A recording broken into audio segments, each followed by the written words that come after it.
Welcome to Road to Flow week 4. This week there was a little less skating just because the weather didn't allow it. We had a lot of wind and rain, it's a bit of stormy weather, but when it was dry, I did skate. I've lost track of which days I did skate and which days I didn't skate. I only got like 3 sessions in. My main goal for this week of what I wanted to achieve was to relearn frontside 5-0s. This is a trick that I used to be able to do really consistently a few years ago, but I broke my ankle doing them. The 5-0 had nothing to do with the reason I broke my ankle. It was actually because I had a brand new Christmas complete, brand new shoes, and I was skating like a portable ledge in a car park in the middle of winter.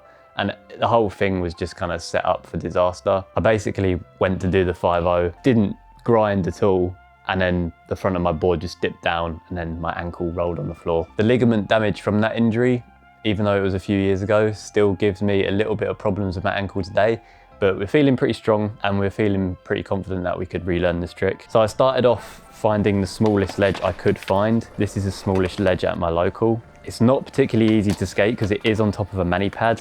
So you do just get one push and then a quick setup, and then you kind of have to pop straight into it. But we have to work with what we got. It was a nice low ledge, so it was really easy to kind of keep a good form. I didn't have to focus too much on the pop, and I could concentrate way more on getting above the ledge and digging my ankle in. When we took it to the regular size ledge, just warmed up with a couple of 50-50s, and then it was straight into it. You can see that I had no problems with the pop itself because I could get straight onto the back truck. It was just more figuring out how I needed to position my body to really keep my weight on my back leg without accidentally transferring my weight onto both feet.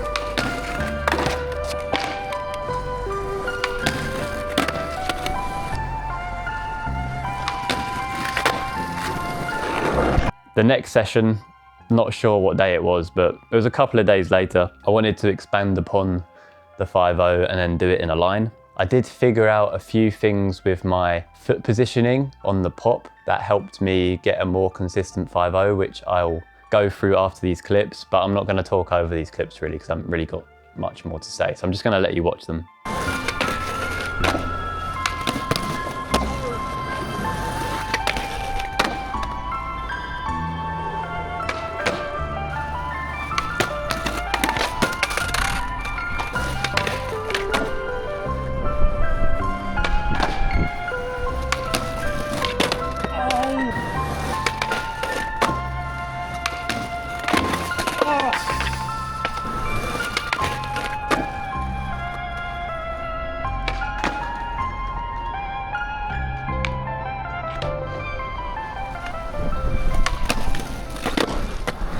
Kind of figured with frontside 5-0s, if I just have my foot a little bit further back on the tail, it really helps me get that balance to then keep more weight on my tail when I land in the 5-0. I feel like before, if I pop in my regular place, then my back foot kind of ends up in this pocket and it's kind of hard to keep the nose up. Whereas if I pop with my foot just slightly further back, it helped me then land where I should be on the tail to then, is this making sense? This same theory also massively improved my consistency with manuals, by the way.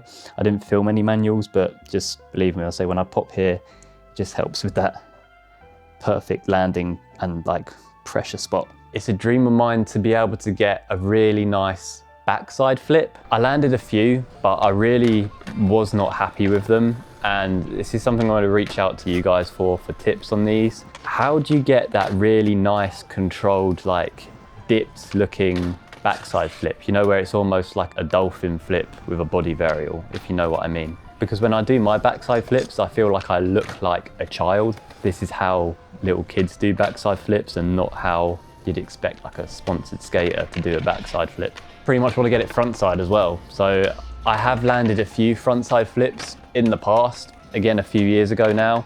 So it's like I know I can get them. I did a lot of this flicking it out in front of me and kicking them away. Really struggled to keep the board underneath me. It's one of those things where I'm so early in the stages of learning it that I'm not sure if it's because it's a confidence thing or I'm just not doing it right. But we did manage to get one kind of heel dragged sketchy one So progress is progress, but again, not overly satisfied with that. So if any of you can give me some tips on a nice frontside flip, like how to keep it underneath you, that'd be much appreciated.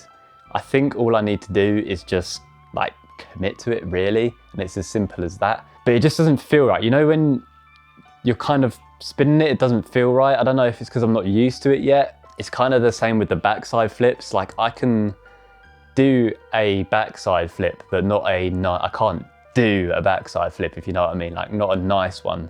And even when I do land them, it just doesn't feel right. And I'm thinking like there must be a better way of doing it. I do want to talk a little bit about how I want to restructure these videos going forwards. I want to add an extra rule. And the rule is basically that I've got to try something new each week, try a line each week. And I also want to make sure I film and practice technique each week as well. And what I mean by that is like practicing half an hour of switch skating or half an hour of nollie tricks basically. I think adding this rule, even though I might not be able to have time to do it each week, if I make it a rule that I have to at least try and include it, then I think it will really help just that little bit more of the progression.